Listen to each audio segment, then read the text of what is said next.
세종의 딸, 그리고 왕이 멈춘 죽음. 정의공주와 안맹담, 권력 밖에서 피어난 사랑. 어떤 무덤 앞에서. 서울 도봉구 방학동. 지금은 아파트와 학교가 들어선 평범한 주택가이지만 이 땅 어딘가에는 두 사람이 함께 잠들어 있습니다. 남편이 먼저 떠났고 아내는 15년을 혼자 살다가 그 곁으로 돌아왔습니다. 나란히 놓인 두 개의 봉분. 서울시 유형문화재로 지정된 이 묘 앞에 서면 그 어떤 화려한 능침보다 더 오래 마음이 머뭅니다. 왜냐하면 이 두 사람의 이야기는 권력의 이야기가 아니기 때문입니다. 사랑의 이야기이고 선택의 이야기이고 조용하지만 흔들리지 않았던 한 삶의 이야기이기 때문입니다. 그리고 무엇보다 왕이 하루를 멈춘 죽음의 이야기이기 때문입니다. 지금으로부터 약 570여 년 전, 조선의 가장 위대한 왕, 세종의 곁에 한 딸이 있었습니다. 그녀의 이름은 정의공주. 경복궁의 봄 질문하는 아이. 1415년 무렵, 경복궁 안 햇살이 따뜻하게 내려앉은 낮의 서구.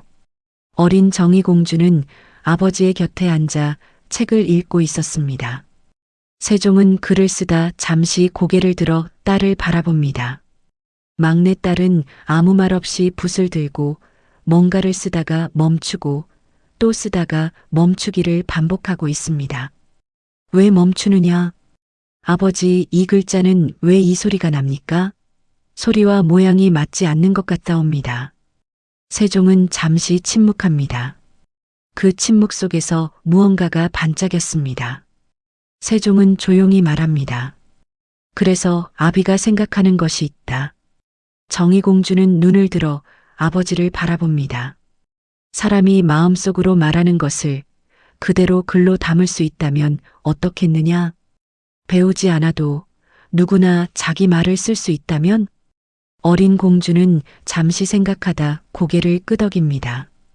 그것이 된다면 세상이 달라지겠습니다. 세종은 그 순간 다시 붓을 듭니다. 그러나 마음속에는 딸의 말이 오래 남았습니다. 이 아이는 단순히 아름답게 자란 왕의 딸이 아니었습니다. 그녀는 질문했고 생각했고 스스로 이해하려 했습니다. 조선의 왕녀는 대개 정치적 도구였습니다. 적절한 신하 집안과 혼인하여 왕실의 울타리를 넓히는 역할. 학문과 사상은 왕자들의 몫이었고 공주들은 조용히 자라 조용히 시집가는 것이 통례였습니다. 그러나 세종은 달랐습니다. 그는 딸들과도 이야기했고 그 중에서도 정의공주와는 학문의 이야기를 나누었습니다. 그 기억은 훗날 세상을 바꾼 문자가 만들어지던 그 깊은 밤과 함께 이어집니다. 훈민정음, 밤의 서고에서. 1443년 겨울. 훈민정음이 만들어지던 그 시절, 궁궐의 서고에는 밤마다 불빛이 꺼지지 않았습니다. 세종은 병을 앓으면서도 붓을 놓지 않았습니다. 눈이 침침하고 손이 떨렸지만 그는 멈추지 않았습니다. 한 사람의 소리가 그를 모르는 백성의 탄식이 조정에서 억울함을 말하지 못해 눈물을 삼키는 이들의 얼굴이 눈앞에 아른거렸기 때문입니다. 그 작업에 함께한 이들이 있었습니다. 집현전의 학자들. 그중 일부는 반대했고 일부는 조심스럽게 도왔습니다. 안평대군을 비롯한 왕자들이 곁에서 논의를 거들었습니다. 그리고 정의공주. 조선왕조실록에는 짧게 기록되어 있습니다. 훈민정음 창제 과정에서 정의공주가 세종에게 방언의 뜻을 해석해 드렸다고. 기록은 단 몇 줄에 불과합니다. 그러나 그 몇 줄이 전하는 무게는 가볍지 않습니다. 그녀는 단순히 옆에 앉아 있었던 것이 아닙니다. 언어를 분석하고 소리의 구조를 이해하며 아버지의 작업에 실질적인 도움을 주었습니다. 생각해 보십시오. 한 여인이 아버지와 함께 밤을 새며 글자를 다듬고 있습니다. 그 글자들이 훗날 수백 년간 수천만 명이 사용할 문자가 될 것이라는 것도 모른 채 그저 아버지의 꿈이 이루어지길 바라며 촛불 아래 앉아 붓을 쥐고 있습니다. 아마도 이런 밤이 있었을 것입니다. 깊은 밤 서고에 세종과 정의공주만이 남아있을 때 세종이 말합니다. 이 소리는 어떻게 들리느냐? 정의공주가 조용히 발음해 봅니다. 아버지, 이 받침 소리가 입안에서 닫히는 느낌이 옵니다. 그 느낌이 이 글자에 담겨 있는 것 같습니다. 세종은 고개를 끄덕입니다. 그 눈빛 속에는 아버지의 자랑스러움이 있었고 동시에 오래된 슬픔도 있었습니다. 이 아이가 왕자였다면 이 아이에게 더 많은 것을 가르쳐 줄 수 있었을 텐데 그러나 그 생각은 마음속 깊은 곳에 묻어두었습니다. 정의공주는 공주였습니다. 그리고 공주는 곧 궁궐 밖으로 나가야 했습니다. 궁궐 밖의 소년, 안맹담 같은 시절 궁궐 밖에서 한 소년이 자라고 있었습니다. 그의 이름은 안맹담, 죽산 안씨, 조선의 명문가입니다. 그러나 이 가문의 역사는 단순한 영달의 역사가 아니었습니다. 이 집안을 이야기하려면 시간을 거슬러 올라가야 합니다. 고려 말, 안극인의 딸 정비는 고려 공민왕의 왕비였습니다. 공민왕이라는 이름을 기억하십니까? 홍건적을 물리치고 원나라의 지배에서 벗어나려 몸부림쳤던 왕. 그러나 그의 개혁은 끝내 완성되지 못했고 비극적인 죽음으로 막을 내렸습니다. 정비 또한 그 경랑 속에서 평탄하지 않은 삶을 살았습니다. 그리고 정비의 조카 현비는 우왕의 비가 됩니다. 우왕의 시대는 고려가 무너지던 바로 그 시절이었습니다.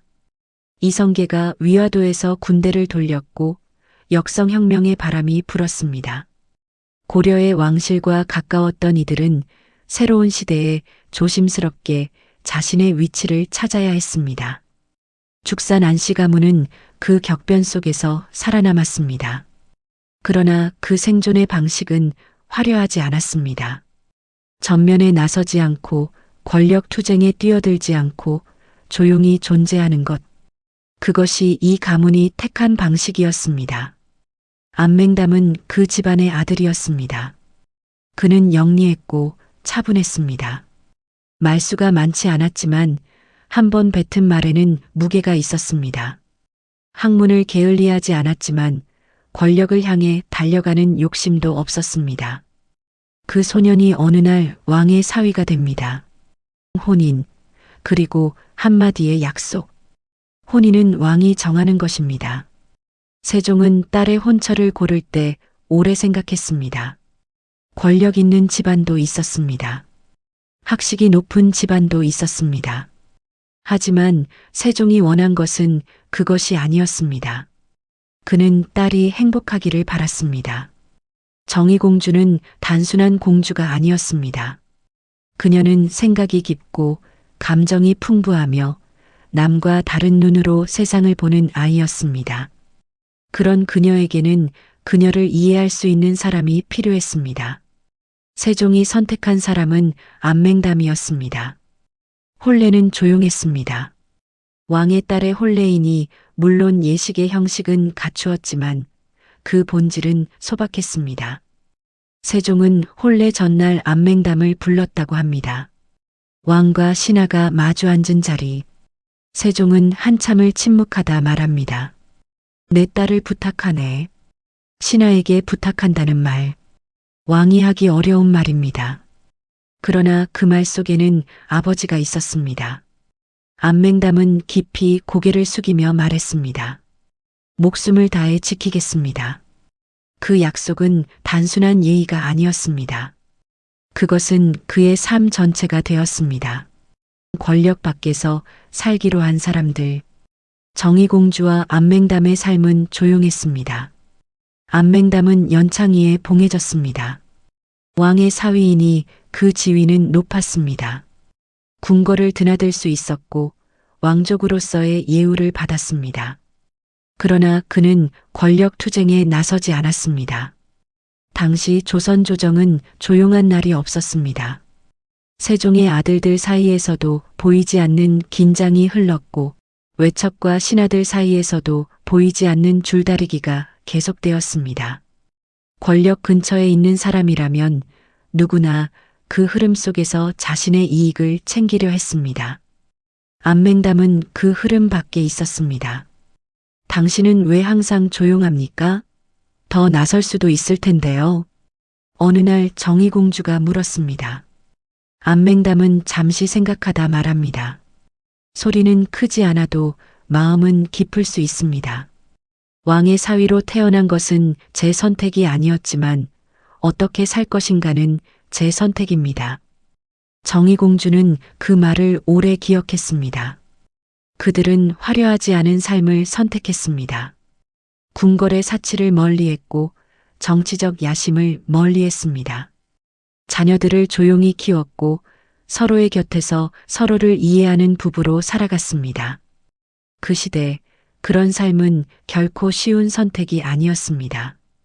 피로 물든 왕위, 그리고 변하지 않은 사람. 1450년 세종이 승하합니다. 정의공주는 아버지를 잃었습니다. 아버지를 잃은 슬픔은 단순한 혈육의 이별이 아니었습니다. 세종은 그녀에게 아버지이자 스승이었고 세상과 이어지는 통로였습니다. 그 통로가 닫혔습니다. 그리고 이후의 세상은 세종이 살던 세상이 아니었습니다. 문종이 즉위했지만 오래 살지 못했습니다. 단종이 왕이 되었지만 어린 나이에 왕위에 오른 그는 너무나 취약했습니다. 그리고 수양대군 1453년 개유정난. 정치적으로 반대편에 있던 신하들이 하룻밤 사이에 처형되었습니다. 김종서, 황보인을 비롯한 중신들이 피를 뿌렸습니다. 안평대군도 죽었습니다. 정의공주의 오빠가 죽었습니다. 1455년 수양대군은 단종을 밀어내고 왕이 됩니다. 세조입니다. 단종은 1457년 영월로 유배되어 그곳에서 세상을 떠납니다. 그 죽음이 살해인지 아니면 다른 이름의 죽음인지는 오랜 논쟁입니다. 그러나 한 가지는 분명합니다. 16소년의 삶이 끝났다는 것. 세종의 아들들이 서로 죽이는 시대에 왕실의 핏줄을 가진 사람이라면 누구나 그 폭풍 속에 있었습니다. 안맹담도 정의공주도 예외가 아니었습니다. 이 격변의 시대에 안맹담은 어떻게 했을까요? 그는 조용히 있었습니다. 어느 편도 들지 않았습니다. 수양대군 편에 붙어 이익을 꾀하지도 않았고 반대편에 서서 의를 외치다 목숨을 잃지도 않았습니다. 그저 자신의 자리에서 자신의 삶을 살았습니다. 어떤 이는 그것을 비겁함이라 부를지도 모릅니다. 그러나 왕의 사위라는 자리에서 피가 튀기는 권력의 주변에서 아내와 자녀를 지키면서 흔들리지 않는다는 것이 얼마나 어려운 일인지를 우리는 함부로 말하기 어렵습니다. 어떤 선택은 화려하지 않아서 더 용기가 필요합니다. 1462년 12월 왕이 하루를 멈추다. 1462년 12월 28일 겨울의 한복판. 연창이 양효공, 안맹담. 그는 48세의 나이로 조용히 눈을 감았습니다. 그의 마지막에 대한 자세한 기록은 남아있지 않습니다. 웅장한 최후도 극적인 유언도 없었습니다. 아마도 그것이 그다운 마지막이었을 것입니다.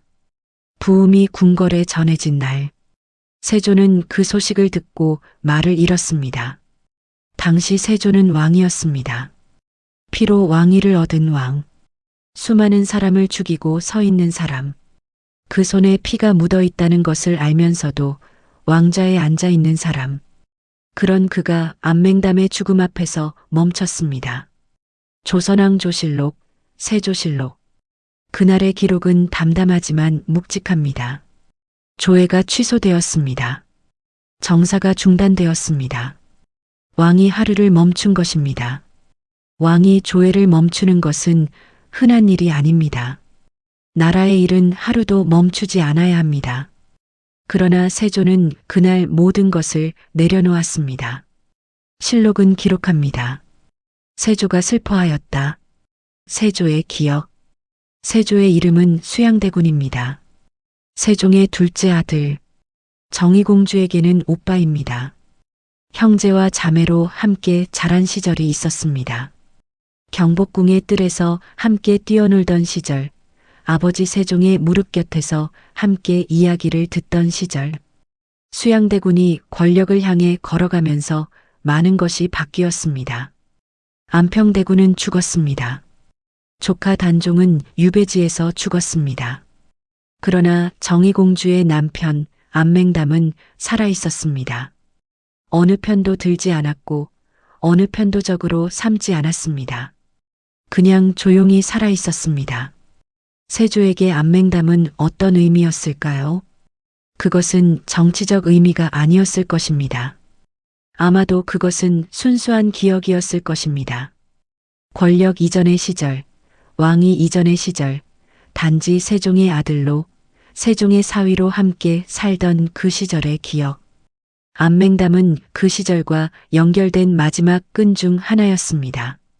그가 사라진 날, 세조는 자신도 모르게 깨달았을 것입니다. 그 시절이 정말로 끝났다는 것을.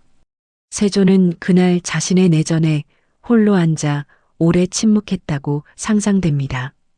권력을 얻기 위해 잃은 것들, 죽인 것들, 포기한 것들, 그것들이 한꺼번에 밀려왔을 것입니다. 아무리 왕이라도, 아무리 강한 사람이라도 어린 시절을 함께한 사람이 떠날 때에 그 감각은 지위로도 권력으로도 막을 수가 없습니다. 세조는 그날 그저 한 사람이었습니다. 동생의 남편을 잃은, 어린 시절의 한 조각을 잃은 평범한 한 사람. 15년의 시간, 홀로 남은 공주. 안맹담이 떠난 후 정의공주는 혼자가 되었습니다. 아버지 세종은 이미 오래전에 떠났습니다. 오빠들은 권력 속에서 서로를 해쳤습니다. 그리고 이제 남편마저 먼저 갔습니다. 그녀의 나이는 정확히 알 수 없지만 그 시절 적지 않은 나이였을 것입니다. 홀로 남은 여인. 그러나 그녀는 무너지지 않았습니다. 자녀들을 돌봤고 그들이 자라는 것을 지켜봤습니다. 조용히 살았고 세상의 소란에서 한 걸음 물러나 있었습니다. 밤이 깊어지면 아마도 이런 시간이 있었을 것입니다. 마루에 홀로 앉아 하늘을 바라보는 공주. 별이 많은 밤이었을 것입니다. 그녀는 조용히 중얼거렸을 것입니다. 당신은 잘 계십니까? 그 물음에 대답하는 이는 없었습니다. 그러나 대답이 없다고 해서 외롭지만은 않았습니다. 세상에는 대답이 없어도 계속할 수 있는 말이 있습니다. 그것이 그리움입니다. 15년 동안 그녀는 그 그리움과 함께 살았습니다. 왕실에 잔치가 있으면 나갔고 나라에 의례가 있으면 참석했습니다. 그러나 그 모든 화려함의 안쪽에서 그녀는 늘 혼자였습니다. 공주라는 이름은 길었지만 아내라는 감각은 더 깊었습니다. 1468년 10월 2일 세조도 세상을 떠났습니다. 예종이 즉위했다가 짧은 재위 끝에 세상을 떠났습니다. 그리고 성종이 왕이 되었습니다. 1477년 성종 8년 조선은 새로운 시대에 접어들고 있었습니다. 성리학적 질서가 안정되고 문치의 시대가 열리고 있었습니다. 2월 11일 정의공주가 눈을 감았습니다. 그녀가 마지막으로 무엇을 생각했는지는 아무도 모릅니다. 아버지 세종의 얼굴이었을까요? 오빠들의 얼굴이었을까요? 아니면 안맹담이었을까요? 촛불 아래에서 함께 앉아있던 밤의 기억, 조용히 나누던 이야기들, 세상이 아무리 흔들려도 흔들리지 않았던 그 둘만의 공간, 아마도 그 기억이었을 것입니다. 그녀의 삶은 길었습니다. 그러나 그리움은 더 길었습니다. 다시 만난 두 사람. 정의공주는 안맹담의 곁에 묻혔습니다. 양주 해방촌, 지금의 서울 도봉구 방학동. 15년을 떨어져 있었지만 죽음 앞에서 다시 나란히 누웠습니다. 오늘날 그 묘는 서울시 유형문화재로 지정되어 있습니다. 두 개의 봉분이 나란히. 수백 년의 시간이 흐르는 동안 서울은 완전히 달라졌습니다. 조선의 경복궁도 사람들에게는 이제 관광지가 되었고 그 안에서 글을 배우던 어린 공주의 이야기는 대부분 잊혔습니다. 그러나 이 두 봉분은 남아 있습니다. 말없이 나란히. 봄이 되면 주변에 풀이 자라고 겨울이 되면 눈이 쌓입니다. 누가 알아주든 알아주지 않든 두 사람은 그 자리에서 함께 있습니다. 어쩌면 그것이 그들이 원하던 것이었는지도 모릅니다. 화려한 왕릉이 아니어도 역사에 크게 이름을 남기지 않아도 그저 함께 있는 것, 권력이 아닌 사람을 선택한다는 것. 역사는 왕의 이름을 기억합니다. 전쟁을 이긴 장수를 기억하고 나라를 세운 인물을 기억하고 글을 남긴 학자를 기억합니다. 그러나 정의공주와 안맹담은 그 어떤 범주에도 속하지 않습니다. 왕이 되지 않았습니다. 전쟁에 나가지 않았습니다. 불후의 명절을 남기지 않았습니다. 그들이 선택한 것은 단 하나였습니다. 서로 권력이 흘러넘치던 시대에 권력을 탐하지 않았습니다. 혼란이 휩쓸던 시대에 그 혼란에 편승하지 않았습니다. 화려함이 넘치던 궁궐의 주변에서 화려하지 않은 삶을 선택했습니다. 그 선택이 세상을 바꾸지는 않았습니다. 그러나 두 사람의 세상을 지켰습니다. 그리고 왕이 하루를 멈춘 죽음이 있었습니다. 세조가 그날 조회를 멈추고 정사를 내려놓았을 때 그것은 단순한 예우가 아니었습니다. 그것은 한 인간이 다른 인간에게 바친 가장 진솔한 애도였습니다. 권력이 모든 것을 바꿔놓아도 어린 시절의 기억은 바꾸지 못한다는 것. 아무리 차가운 왕자에 앉아 있어도 함께 자란 사람의 부음 앞에서는 그저 사람이 된다는 것. 그것이 안맹담이 남긴 것입니다. 그리고 정의공주가 남긴 것은 그보다 더 깊은 것이었습니다. 그녀는 아버지의 가장 위대한 작업 곁에 있었습니다. 이름도 없이, 공적도 없이, 그러나 분명히 그 자리에 있었습니다. 그리고 남편이 떠난 후 15년을 혼자 살면서도 흔들리지 않았습니다.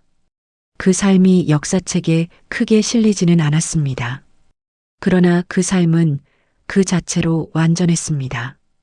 오늘도 방학동 어딘가에 두 봉분이 나란히 있습니다.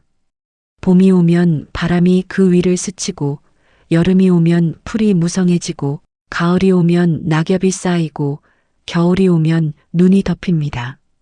아무 말 없이 그러나 함께 왕의 이름은 길게 남습니다. 그러나 사람의 삶은 더 깊게 남습니다. 정의공주와 안맹담. 그들은 권력을 선택하지 않았습니다. 사람을 선택했습니다. 그것으로 충분했습니다.